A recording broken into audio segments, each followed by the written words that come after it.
गुरु प्यारे साध संगत जी, राधा स्वामी जी। नाम का सिमरन करने के बाद हम उठ जाते हैं। अक्सर हम उठ जाते हैं कि हमने नाम का सिमरन कर लिया और हम उठ जाएं, तो हम सिमरन करके उठ जाते हैं और आगे का काम नहीं करते हैं। हम सोचते हैं कि हमने सिमरन कर लिया और हमारी कार्रवाई पूरी हो गई, हमारा काम पूरा हो गया। तो भाई नहीं, ये हमारी गलतफहमी है और इसी गलतफहमी का शिकार हम काफ़ी समय से होते आ रहे हैं, क्योंकि सिमरन ही एक जरिया है अपने ध्यान को पकाने का। अब देखो, जैसे सभी लोग अन्य तरह की भक्ति करते हैं, तरह तरह की भक्ति करते हैं, लेकिन हमें तो हमारे सतगुरु ने सहज और सरल भक्ति बताई है। गुरु के नाम की भक्ति, गुरु का सिमरन के भाई नाम के साथ अपने आप को जोड़ना है, नाम की कमाई करनी है, सिमरन करना है। और नाम की कमाई हम समझते हैं कि सिमरन कर लिया और नाम की कमाई हो गई, क्योंकि हमारे अंदर कुदरती कशिश है सिमरन करने की। इसीलिए हमें सिमरन अच्छा लगता है और सिमरन करके उठ जाते हैं।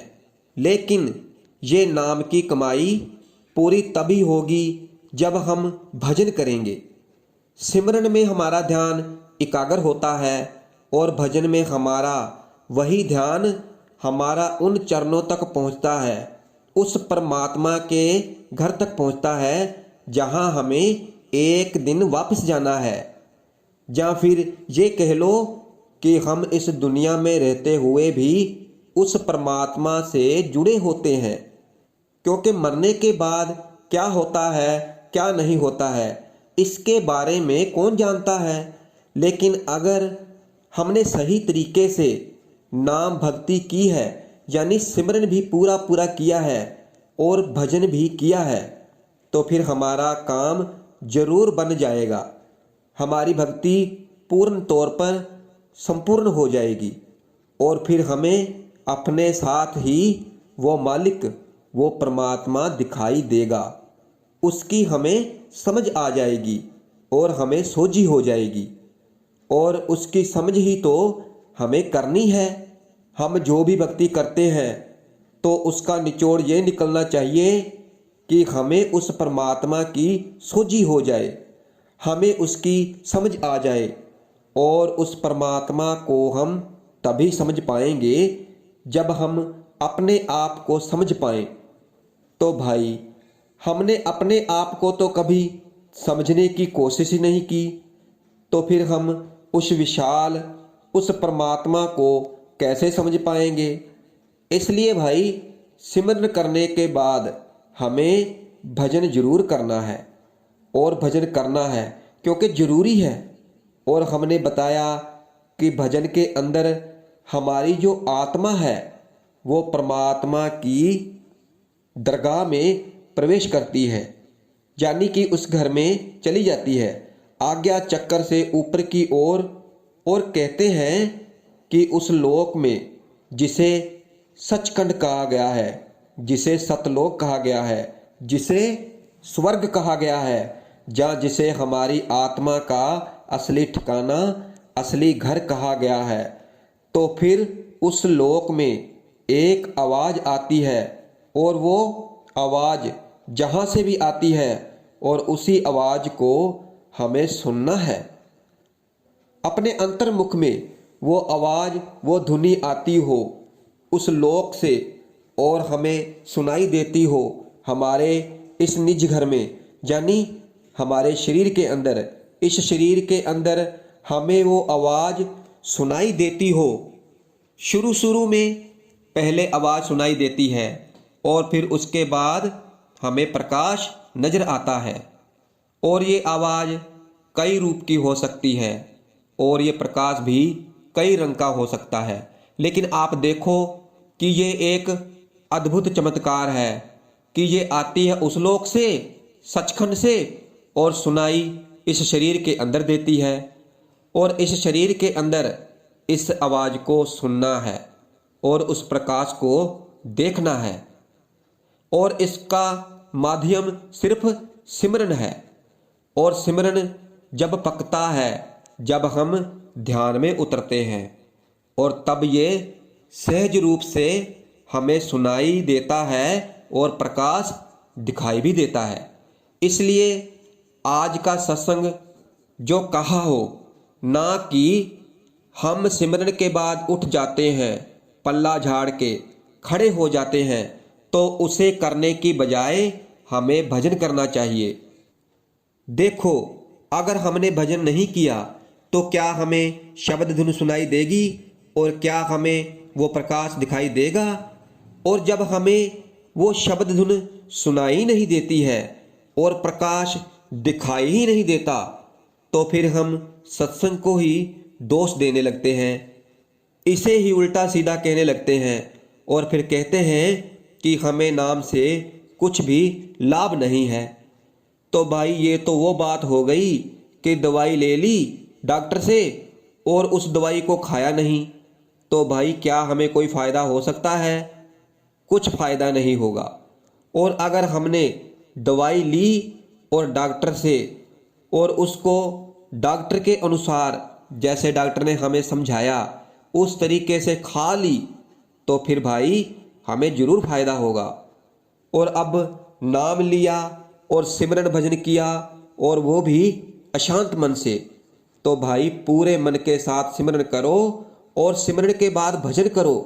यानी दवाई ली, यानी सतगुरु से नाम लिया, और जैसे दवाई खाने से आराम आएगा, तो वैसे ही सिमरन करने से लाभ होगा, भजन करने से लाभ होगा। और फिर क्या होगा? फिर हमें वो शब्द धुन सुनाई देगी और वो प्रकाश दिखाई देगा जो उस लोक से आता है, सचखंड से आता है, उस लोक से आता है, और हमें इस शरीर में, इस निज घर के अंदर, हमारी देही के अंदर धुन सुनाई पड़ती है और प्रकाश दिखाई पड़ता है। तो भाई, क्या इस काम में क्या आपका कोई पैसा खर्च होता है, या आपका कितना समय खर्च होता है? तो भाई, ना तो इसमें कोई पैसा खर्च होता है और ना ही इसमें समय खर्च होता है, और इससे ज़्यादा समय तो हम इधर उधर की बातें करने में जाया कर देते हैं, जबकि इस काम के लिए तो हमें बहुत ही कम समय चाहिए। इसलिए सिमरन के बाद हमें उठना नहीं है, सिमरन के बाद ही तो हमें बैठने की तैयारी करनी है।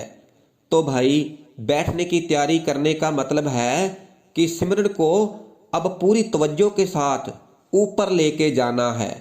बहुत मुश्किल है ये, लेकिन बड़ा ही आसान हो जाता है।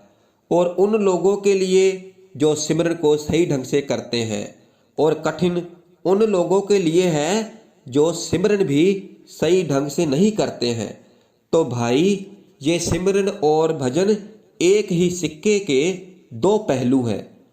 अगर भजन तक पहुंचना बिना सिमरन के संभव नहीं है, और सिमरन जब पक जाएगा तो फिर ही ध्यान टिकेगा, और फिर जब ध्यान टिका तो फिर अंदर सब कुछ सुनाई देगा और दिखाई भी देगा। इसलिए सिमरन के बाद भजन बहुत ज़रूरी है। इसलिए आप किसी भी संत महात्मा की वाणी ले लो, तो उनके जो तजुर्बे हैं, उनका जो एक्सपीरियंस है, वो उन्होंने सिर्फ अपने अनुभव पर आधारित होकर ही हमारे सामने रखे हैं। और इसी तरह जब हम सिमरन करेंगे और सिमरन के बाद जब हम भजन करेंगे, तो फिर हमारे अंदर भी ऐसे ही अनुभव होंगे, और ऐसे ही अनुभवों को हम अपने परिजन या अपने मित्रों के साथ साझा भी कर सकते हैं। वो इसलिए कि ऐसे फायदा हुआ तो उन्हें भी फायदा हो, लेकिन जो तत्व पर आधारित हैं उन्हें आप ना बताएं, उनसे आप साझा ना करें, लेकिन उन्हें ये तो बताना ही पड़ेगा कि भाई भजन करो। और भजन करना कितना आसान है, कितना सरल है, आप खुद जानते हो। और भजन करने को सिमरन करने से भी ज़्यादा आसान क्यों कहा गया है, लेकिन हमें कठिन लगता है क्योंकि हमें सिमरन करने की कुदरती आदत है। और भाई, भजन के अंदर कुछ भी सोचने की मनाही है और कुछ भी करने की मनाही है, और हम कभी भी शांत होकर नहीं बैठते क्योंकि हमारा मन हमें कभी भी शांत होकर नहीं बैठने देता। हमारी ये इंद्रियां हमें कभी भी शांति की ओर लेकर नहीं जाती हैं, लेकिन हमारी जो आत्मा है, जो उस परमात्मा का अंश है, जो उस सतनाम समुद्र का कतरा है, जो उस सतनाम के घर की रहने वाली है, तो भाई उसे तो यहाँ से आज़ादी चाहिए। वो तो यहाँ से आज़ाद होना चाहती है, और वो कब तक परतंत्र रहेगी, वो कब तक आज़ाद नहीं होगी, क्योंकि वो आत्मा यहाँ पर चटपटाती है, क्योंकि वो निज घर को ढूंढना चाहती है, पाना चाहती है। और इस आत्मा को वो निज घर का पता चलता है इसी भजन के माध्यम से, जब हम पूरी तवज्जो के साथ वो शब्द धुन सुनने की कोशिश करते हैं और सुनते हैं और उसमें जज्ब करते हैं, अपने आप को लीन करते हैं अपने आप को, और फिर तभी हमें इस जीवन का सही उद्देश्य पता चलता है। तो इसलिए हम दौलत चाहे कितनी भी जोड़ लें, लेकिन वो हमारे साथ नहीं जाएगी। लेकिन ये जो नाम है, ये नाम की कमाई है, वो ही हमारे साथ जाती है और कुछ नहीं। और ये नाम की कमाई हमारे अनुभव में साझा होता है। और जैसे हमने कहा कि कैसे पता चलेगा कि हम सही ढंग से भक्ति कर रहे हैं या नहीं, तो भाई वो हमारी रोज की दिनचर्या पर लोगों को नज़र आती है। वो हमें खुद भी मालूम पड़ती है कि हम लोगों के साथ पहले कैसा बर्ताव करते थे और अब कैसा बर्ताव कर रहे हैं। क्योंकि पहले तो हमारी आत्मा को सभी में दोष नज़र आते थे, क्योंकि उस समय हमारी आत्मा अति मैली हो चुकी थी, इस मन का साथ लेकर अति गंदी हो चुकी थी। लेकिन अब हमारी आत्मा फिर से निर्मल हो गई है, पवित्र हो गई है, और हमारा मन भी क्यों इन चीज़ों से मोह लगाकर बैठा है और क्यों दूसरों में दोष ढूंढता है, जबकि तुम्हारे साथ कुछ भी नहीं जाने वाला। तो ये बातें हमें कैसे पता चलेगी? भजन के अंदर जाकर पता चलेगी। इसलिए भजन करना बहुत ज़रूरी है।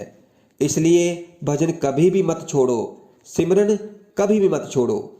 जैसे दुनिया के और काम धंधे करते रहते हो, उसी तरह इन दोनों को इकट्ठा करो। तो भाई हमारे सतगुरु हमसे क्या चाहते हैं? सतगुरु तो बार बार हमें केवल एक ही बात कहते हैं कि भाई सिमरन करो, और सिमरन के साथ भजन भी करो, और ना ही कभी सिमरन को नागा करो और ना ही कभी भजन को नागा करो। क्योंकि सिमरन भजन एक ही सिक्के के दो पहलू हैं, और जैसे जैसे सिमरन करोगे तो हमारा ध्यान टिकेगा, हमारा ध्यान एकत्रित होगा, और जब ध्यान एकत्रित होता हो तो फिर हमें शब्द धुन सुनाई देने लगती है, और वो शब्द धुन हमें कहीं से भी सुनाई पड़ सकती है। क्योंकि कई लोग जिज्ञासु इसी बात पर परेशान हो जाते हैं कि हमें इस कान से सुनाई देगी या उस कान से सुनाई देगी। तो भाई वो उस कुल मालिक की, परमात्मा के घर की आवाज़ है, और वो कहीं से भी हमें सुनाई दे सकती है। इस शरीर के किसी भी हिस्से से कहीं से भी सुनाई दे सकती है।